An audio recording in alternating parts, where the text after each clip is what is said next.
Radio Sucesos 101.7 FM presenta su noticiero Sucesos con Milton Pérez y Verónica Larrea. Un periodismo libre para una democracia plena. Los hechos y las opiniones de los sucesos que marcan nuestro tiempo.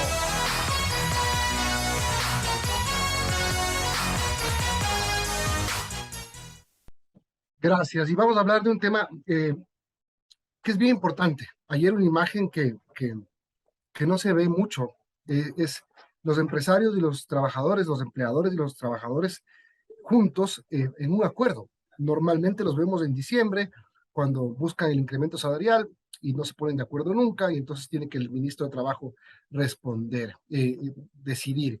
Está con nosotros Juan Rivadeneira, director ejecutivo de la Cámara de Comercio de Quito. Juan, gracias por acompañarnos. Y esto lo hicieron por el tema IES, que es un tema clave para los ecuatorianos. El Instituto Ecuatoriano de Seguridad Social está en riesgo. Y más allá del acuerdo entre ustedes, parecería que están en sintonía con lo que el gobierno quiere. El presidente Lasso firma el decreto 571 para acelerar este cambio en el Consejo Directivo que está en manos de ustedes ahora. Buen día.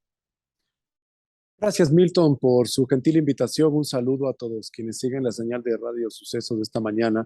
Y en efecto, si podríamos encontrar un calificativo a la reunión de ayer, es histórica. Eso nos han dicho personas que están actuando en la vida pública, otros periodistas quienes nos acompañaron en la rueda de prensa, porque como usted bien dice, Milton, es una foto que no suele verse en un ambiente de acuerdo, más bien suele verse en distintas fotos en posiciones de desacuerdo. Entonces creo que ese es un primer gran punto que tenemos que valorar como sociedad. Me parece que ante tanta polarización, ante tantos problemas, ante tanta separación, creo que ver una foto usando una palabra que está muy de moda, de encuentro, creo que eso ayuda a darle algo de esperanza al proceso, en este caso de la seguridad social. Con esto queremos ser muy claros que tampoco es que los cambios en los representantes de la seguridad social van a cambiar la seguridad social en el país, pero sí pueden construir un primer cauce para encontrar una salida, Milton, y estamos entusiasmados, por decirlo de alguna forma, siendo también muy responsables y muy cuidadosos al encontrar un espacio en que con los trabajadores, el sector empleador ha encontrado un punto de encuentro y un punto de acuerdo para avanzar en este proceso de la designación de los nuevos representantes ante el Consejo Directivo del IES. Ahora, cierto es que no es la solución a una situación complejísima, gravísima, que tiene que tener, digamos, cambios estructurales y de fondo, pero sí es un paso importante. Tener dos delegados en funciones prorrogadas por 10 años. Y ahora, primero, César Rodríguez es el representante de los empleadores. La pregunta aquí es, ¿los empresarios lo conocen? ¿Lo aprueban? ¿Lo reconocen? No ha sido un tema privado, ha sido un tema público y se lo ha visto en varios medios de comunicación la posición del sector empleador respecto a la representación, como formalmente señala la posición del señor Rodríguez. Existen varios medios de comunicación que también se han recogido la posición respecto a la ya no sentirse a gusto con aquel representante prorrogado además, y ya son 12 años en los cuales los representantes han estado prorrogados, así que es un buen momento para, en virtud del decreto 571 firmado por el presidente de la República el día lunes 3 de octubre, emprender este proceso. Y Milton, solo para entender el proceso rápidamente, el lunes 3 de octubre ha firmado el presidente de la República el decreto, el día miércoles la Federación Nacional de Cámaras de Comercio ya se reunió para emprender el proceso de buscar nombres de personas que cumplan con los requisitos y también no califiquen en las prohibiciones para esta representación tan importante, ¿sí? Para que las distintas federaciones, porque recordemos que el representante del sector empleador, ¿sí? Se compone de los electores que lo nominan, y estos son las cámaras de comercio, Federación de Cámaras de Comercio, Federación de Cámaras de Industria, Federación de Cámaras de Construcción, lo mismo con agricultura y con pequeña industria.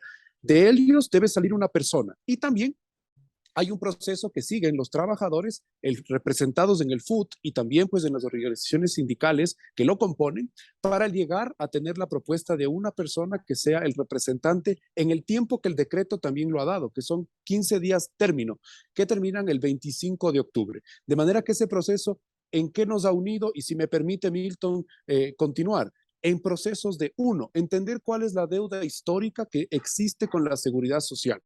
Recordemos que hace algunos meses, incluso el desembolso del Fondo Monetario había tomado algunos tiempo, unas semanas y unos meses adicionales, y esto fue público, porque las cifras respecto a la situación de la seguridad social no estaba, no era cierta, no era la que todos coincidían y no era una cifra que daba confianza respecto a la situación de la deuda con la seguridad social.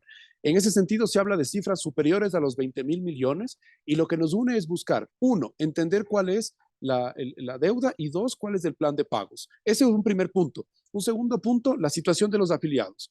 Esto no es privado, es público. Y hemos visto cómo los afiliados, cuando desean conseguir una cita o buscar un medicamento, tener atención médica, no la encuentran. De manera que ahí hay que entrar con un plan de trabajo con los representantes y con el consejo directivo. Un tercer punto que es importante es el tema de la corrupción.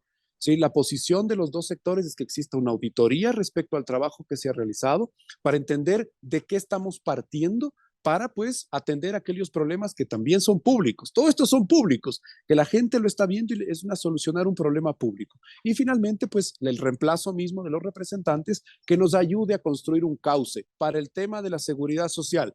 Porque claro, para mucha gente causó sorpresa, ¿sí? Esta reunión en la cual los dos lados pues estaban de acuerdo en este punto. Después, pues seguramente habrán otros temas que quizá nos distancien un poco, pero ya tener una mesa en la cual podemos conversar es significativamente importante.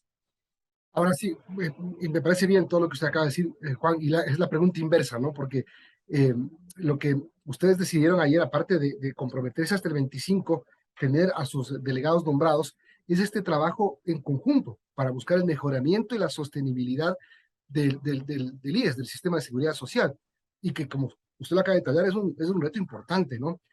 Corrupción, la deuda histórica, el hecho de que los gobiernos tienen que dejar de meterle mano como que fuera una cuenta de ahorros propia, que no lo es. El IES se supone en los papeles que es de los aportantes. Correcto, y hay que verlo de una manera, vamos a decirlo, bifocal. A largo plazo, porque la seguridad social se piensa siempre a largo plazo. Es decir, si esta conversación habría sido 22 años atrás, habríamos pensado qué iba a pasar en el año 2022. Hoy día, si es que no se atiende el problema, se estima que en el año 2050 puede existir ese hueco, el déficit actuarial que se conoce, que podría llegar a los 130.000 o 140.000 millones de dólares, lo cual vuelve a la seguridad social inviable. De manera que eso hay que en este momento ponerlo sobre la mesa y atender, como decía, de esa manera bifocal, el problema a corto plazo, que es la atención en salud, en especial la prestación de salud, pero también la jubilación. ¿Quién le puede explicar a un jubilado que no va a recibirla? Es decir, ese problema hay que resolverlo pronto y acuérdese usted, como se decía popularmente, la caja chica del Estado terminaba siendo la seguridad social y es una institución que tiene un ingreso pues mensual de los aportantes y que tiene una liquidez importante que después los gobiernos pues tomaron y empapelaron la institución, por decirlo de alguna forma, porque entregaban bonos. Y eso lo que hacía es mermar liquidez. Entonces, estamos buscando que esta administración, estos representantes, tengan estos conceptos en su trabajo y rindan cuentas a quienes los han puesto como sus representantes, porque eso también es un tema. Cuando uno representa a alguien, lo mínimo que puede hacer es rendir cuentas sobre su representación. Ese también es parte de la agenda que los dos grupos tenemos claro que buscamos para nuestros representados. Ahora, estamos hablando con Juan Rivadeneira, director ejecutivo de la Cámara de Comercio de Quito. Son las 8:56. Ahora, sin duda, Juan, uno de los temas más difíciles de determinar por varias cosas es el tema de la deuda. Dicen, vamos 4.000 millones solo en tema de salud, con todo serían más de 8.000 millones. El gobierno dice, voy a pagar 400, una arena en un mar, en una playa, pero algo es algo. Ese tema de la deuda es bien importante. ¿Cómo se va a pagar? ¿Cómo se va a determinar además? Esa es la respuesta que hay que encontrar, pero para empezar hay que saber de dónde partimos. Se conoce ya que hay un estudio que ha desarrollado prestigiosos economistas ecuatorianos con algunos organismos internacionales para estimar el monto de la deuda. Recordemos que también hay deuda, pues, y hay gastos que han sido auditados, otros que no, y ahí también hay que entender la formalidad del proceso, pero una vez que se pueda tener un número que permita tener certidumbre respecto de la situación, por más dura que deba ser, pero eso es lo que tenemos que enfrentar, es entender cuál va a ser el plan de pagos, entender cuál va a ser el compromiso que va a tener el Estado para asumir la deuda que tiene con la seguridad social. Mire, Milton, la seguridad social usualmente es piramidal. Son muchos aportantes que deberían, pues, como dice la palabra, aportar con su mensualmente para que otras personas, usualmente jóvenes, para que otras personas que más bien ya pasaron pues su vida laboral y que están buscando una jubilación y quienes en el camino también atención de salud puedan recibir esas prestaciones. Ahora, lo que está sucediendo es que, claro, también tenemos que ir al núcleo del problema, que es el mercado laboral ecuatoriano, que es entender que más personas puedan formalizarse para que puedan aportar a la seguridad social y esa pirámide no se convierta después en otra figura geométrica que nos permita ver que más bien serán pocos aportantes los que deban pues pagar las jubilaciones y las prestaciones de muchos afiliados que las requieran. Ese es un problema no del Ecuador, de muchos países, porque claro, hay sociedad que hay menos jóvenes, por decirlo de alguna forma, en algunos casos, que aportan y más bien más personas que ya pasaron su edad laboral que desean recibir su jubilación. Entonces, es el momento de hacer este proceso responsable y confiar, por supuesto, con las expectativas que tenemos que sembrar también de que es un proceso complejo, que no es sencillo, pero que finalmente hay que enfrentarlo. Bien, tema importante entonces, y qué bueno haberlos visto juntos ayer. Ojalá que esto se traduzca en otras cosas más para el país, como por ejemplo encaminar una reforma laboral que tanto se necesita, ¿no? Y que tan difícil le ha resultado no solo a este gobierno, sino a los que lo han precedido, tener la decisión de hacerlo. Sí. Que lo que usted dice, Milton, es fundamental que los ecuatorianos entendamos lo que ocurrió ayer. Tiene que darnos algo de esperanza en tanta polarización, en tanta división, de que se pueda crear un cauce en temas que nos unan. Y, por ejemplo, reformas a la seguridad social que deben pasar por la Asamblea, reformas laborales que deben pasar por la Asamblea, también tienen que sumar para poder alcanzarlas. No soy vocero del sector trabajador, pero conocemos su preocupación también por la generación de empleo. Así que si bien nos puede dividir algunos puntos ya en materia de legislación, pero la preocupación nos une. Así que creo que este primer punto, esta primera chispa debe crear un cauce, ¿sí? Precisamente para otras conversaciones como las que usted menciona, Milton.